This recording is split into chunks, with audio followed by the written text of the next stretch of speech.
Going here with Miracle and Nathan, and we're going to walk through our slippers design system, go over what it is, where it is, how it's built, how it's getting used, just like high level overview of what slippers is and how the digital experience team is using it.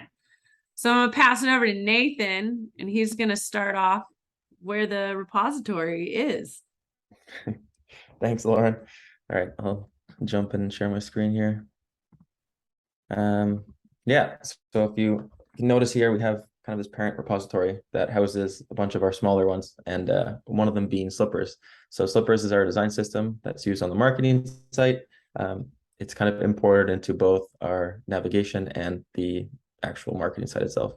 So if we click into our Slippers design system project or repository, whatever you're used to, we have a bunch of folders and subcategories for components and for styles, and then we have some scripts that kind of make the whole thing work together. But if you want to visualize what the design system looks like, we can click here. We're using GitLab Pages to host kind of a storybook instance. GitLab Pages, what? Yeah, yeah, dog fooding. I think that's the term we use. Yeah. Anyways, let me move this bar here. So this is what it looks like. We're still working on it. It's a work in progress. It never ends. Design systems are never finalized. But this is our brief introduction, and we can jump into just kind of some foundational elements. Some being color. So these are all the colors that you'll see throughout the marketing site. We have some spacing. So everything on the site generally falls within the spacing. So you'll see that buttons or typography are always within one of these presets. We also have typography with our nice font, and these are the sizes of typography we have on the site. And then we can jump into maybe a button. And so a button is a component, not so much a foundation, but the button is composed of the foundation. So we have a color that you saw earlier in the foundation, we have typography that you saw earlier in the foundation, and we piece them together to create a reusable component that we can use throughout the website. Oh, can you change the color on that button?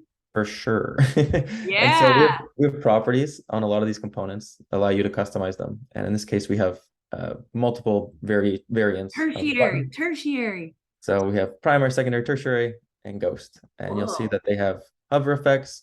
And there's also some hidden little secrets. So if you add an icon when you're implementing this, the icon will also kind of move, which we should probably demonstrate here in Storybook. So I'll mark Which that one as is our purple button? I believe that is secondary. Nope, that is, Oh. oh, it's kind of one of the purple ones. Oh.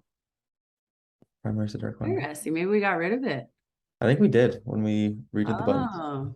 Oh yeah. I'm looking at the site right now. I don't see any. Okay. Sorry. Sidetrack. No, it's all great. And so one of the tricky things about creating a design system is keeping it synchronized with our design team. And so our design team uses Figma. And so Figma is a tool to create designs, create elements, create design systems. And so this is ours. It's called Slippers Foundation. And in here, you can see the colors that you saw on the website, where you use them, why you use them. And so the goal pretty much of our storybook is to be in sync with this. And so unfortunately, at this time, it is a manual process of keeping them synchronized. So we have weekly issues or bi-weekly issues to synchronize the changes that are made from Figma over to Storybook. And then we'll do releases with Storybook or with Slippers. But I guess jumping into from the design side to the more engineering side is that this design system is an NPM package. And so it's hosted here called Slippers UI. And so what happens is when we make changes, like we said earlier about synchronizing the Figma with our storybook, we need to publish these changes. And so we have multiple repositories. Like I said, we have the navigation, we have the main marketing site, and we have the Slippers.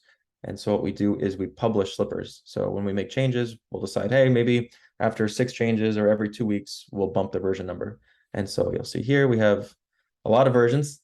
we've been iterating a lot. And so we're currently on version 2.1.5. And as we make changes, we'll bump that to 2.1.6. And then that new version can be imported into any repository. It doesn't have to be just the navigation or the marketing site. It could be your own project at home, and you can import it and see it there. And so we can look at maybe an example page on our website, on the marketing website, /customers, And you can see these are all the typographies that you saw in the design system. These are the buttons that you saw. So the primary one that you saw over here in Storybook, it's the exact same. And so what this allows us to do is have consistency throughout the whole website. And it also makes it a lot easier because we're essentially just using Lego blocks to create these web pages. Yeah, I think that Awesome. covers most of it. Do you have any questions? Yeah, go ahead and let's see your face. Yeah, And I'll my stop sharing. first question is, what is NPM? Yeah, so npm is kind of a node package module. Is that what it's called? Node, I don't even know the correct. Node's pretty magical on the site. All those But pictures. yeah, it's just a package that we export and import into our repositories. So it's pretty widely used in front-end development, and we decided to go that route. Nice. Miracle. So you got a question there?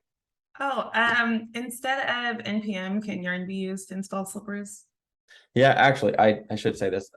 We use Yarn in the main marketing website.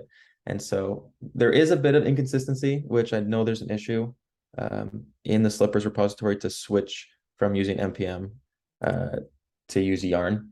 And so most of the commands right now in Slippers, like in the actual Slippers repository itself, are through npm. And then in the consuming sites, so the marketing site and the buyer experience, we use Yarn. And so there is an issue to consolidate it all to use Yarn, but anyway, yes, you should be using Yarn. Awesome. And then I wanted to know if we could go back into Slippers and just see the side navigation, just because I Yeah. had issues where we made some changes to those. For sure. I'll share my screen again. Thank you. So here, this is our side navigation component. So this one's a little more complex. The side navigation isn't a component, it's kind of a composition. And so depending on what philosophy you use, it could be an organism, it could be whatever. But essentially it's just a combination of building blocks. So let's just open it up here in a separate page.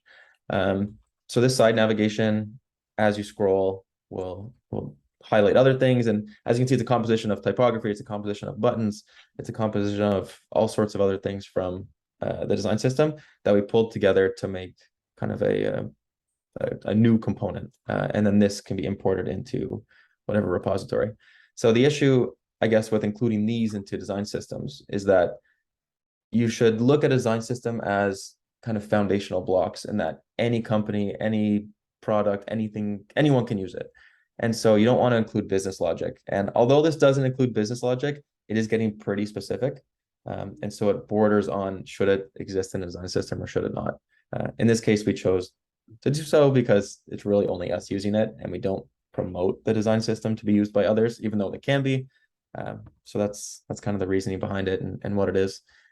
But in the development of this, we've also added just some cool little visualizations, so you can see the intersectional observer. And we can get super complicated, but pretty much these are just for testing purposes.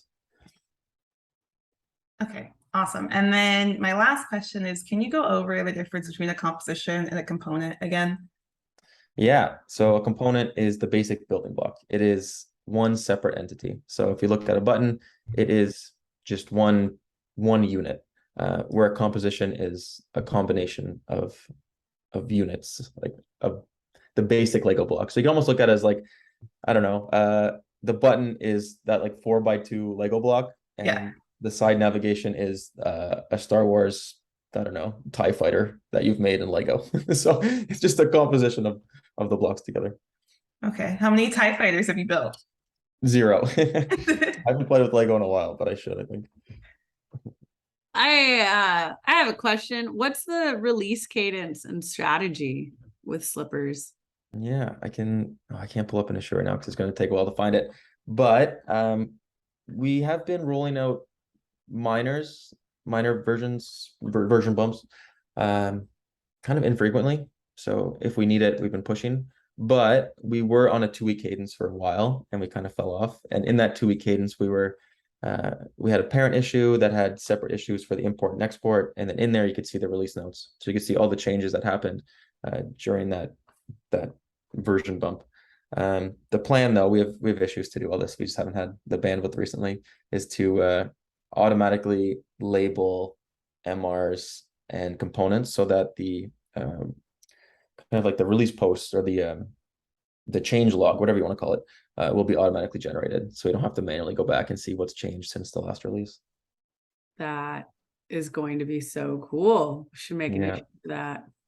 And also to automate the imports, or to at least create the issues and create the MR. Because right now it's a fully manual process. And I think I timed it. It took like 35 minutes to do the whole thing, which if you're doing 35 minutes every week or every 2 weeks, it can add up. Where if it's automated, we can save, let's say 30 minutes a week or 30 minutes every 2 weeks. Love automation. Awesome. That was a really good overview. Thank you. Yeah, thank you. Thanks. All right. Catch you next time.